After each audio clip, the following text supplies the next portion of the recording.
What is the secret of Soylent Green? New York City, in the year 2022. Nothing runs anymore.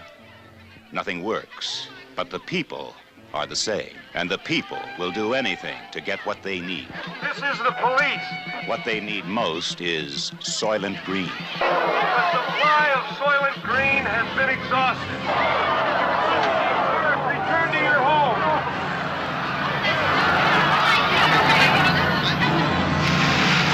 What is the secret of Soylent Green? Detective Sergeant Thorne. He has a 2-year backlog of unsolved murders. Now he's on a case that must be solved. Saul Roth, Thorne's private library. Hey, Saul. A living book in a world without books. Have some pencils, courtesy of your next assignment. William R. Simonson. Simonson. He was the first to learn the secret of Soylent Green. They told me to say that they were sorry, but that you had become unreliable. Saul Roth was the next to know. How do we come to this? And he chose to die rather than reveal the secret of Soylent Green. What is the secret of Soylent? See that little clip I just posted? Yeah, that was from... See, I always loved sci-fi and 70s movies in particular, but it's weird how these movies are almost prophetic. Like, look at that one. It takes place in the year 2022. Soylent. What's the secret of Soylent Green? We all know what that is. Soylent Green is people. But, yeah, I never thought we'd be in this position here to, mass hypnosis. And it's not everybody, obviously. And like I said, I can fall prey to propaganda. But once you have people hypnotized with the fear, and fear makes people think irrationally. It just is what it is.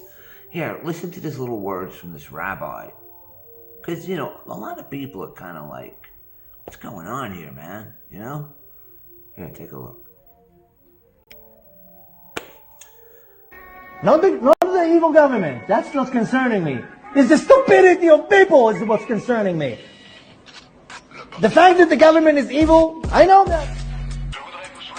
The fact that we are controlled by evil psychopaths, we know that. What has changed? Nothing changed.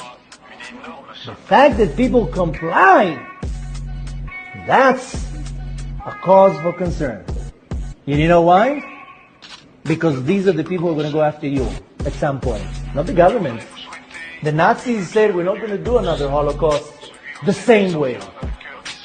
We're going to do another Holocaust. We are in a Holocaust. But not the same way that it was brutal and forced. You're going to voluntarily go into the gas chamber.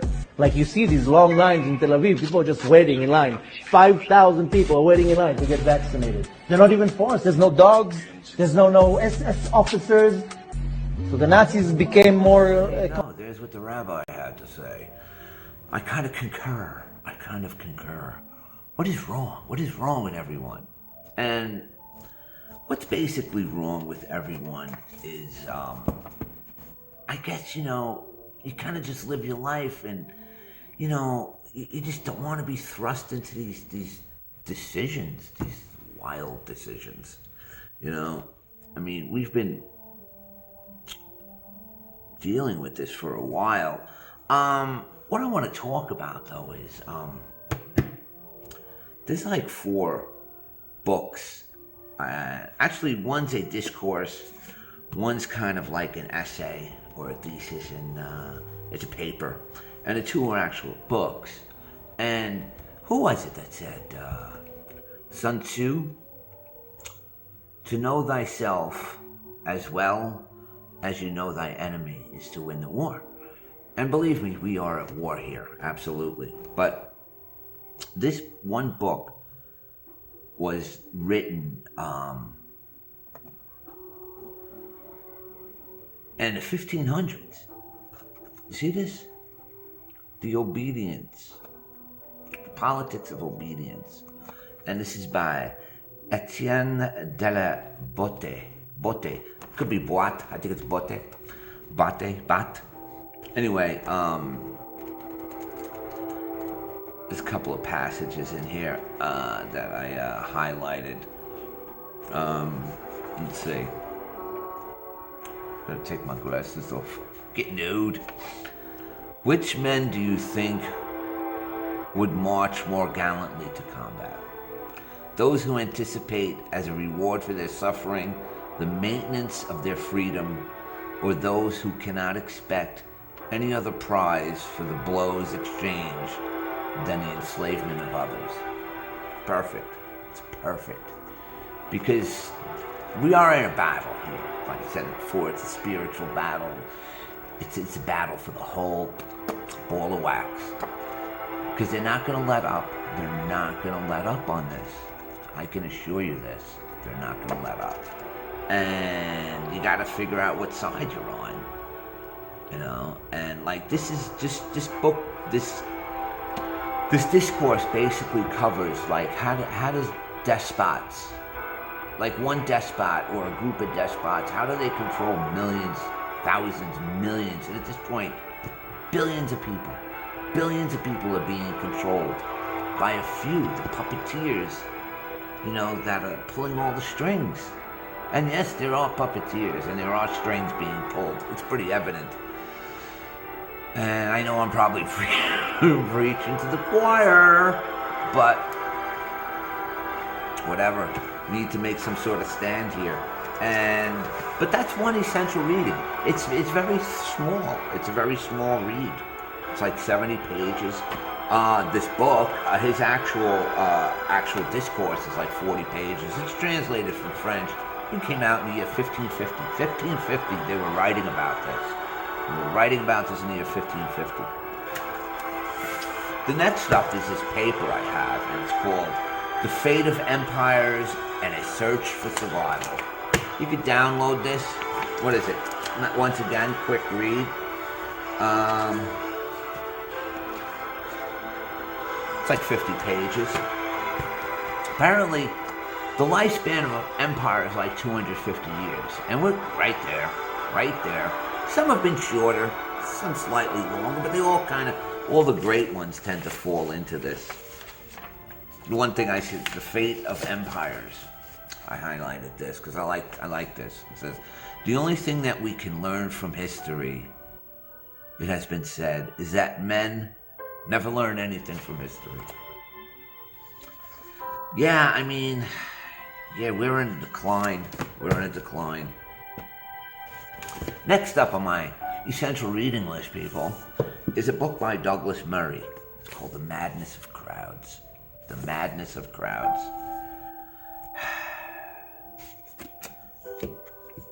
And this is goes across with all the agendas they're pushing, mainly social justice, you know, because that's part of the decay of what we're going on here. What, you're against social justice? What, you're for injustice of social civility? No. And the chapters here are gay, women, race, and trans. It's 4 chapters and gives a brief description of what's going on. But like I said, this is all part of the takedown. It just is. Finally, this is a book I've mentioned many times before. Right here, COVID-19, The Great Reset, by our formidable James Bond and Klaus Schwab. There's many things in here. They actually are telling you what they're doing. They're telling you what they're doing. And they've been doing this for the past decade plus, exactly what they're going to do. Just watch the World Economic Forum, and they're just nuttiness. They're nuttiness. They're gearing up, and the COVID-19 was just the excuse. I mean, it's all interconnected. A lot of these pieces are interconnected. Whether it be climate change, go look up in the skies. You ever wonder what are they spraying? Do you ever look up those? Believe me, those aren't contrails. What are they doing? The propaganda? All news is propaganda at this point. I could be propaganda too, but take it or leave it. All news is propaganda. All governments are criminals at this point. Criminals. Every person in our government needs to go.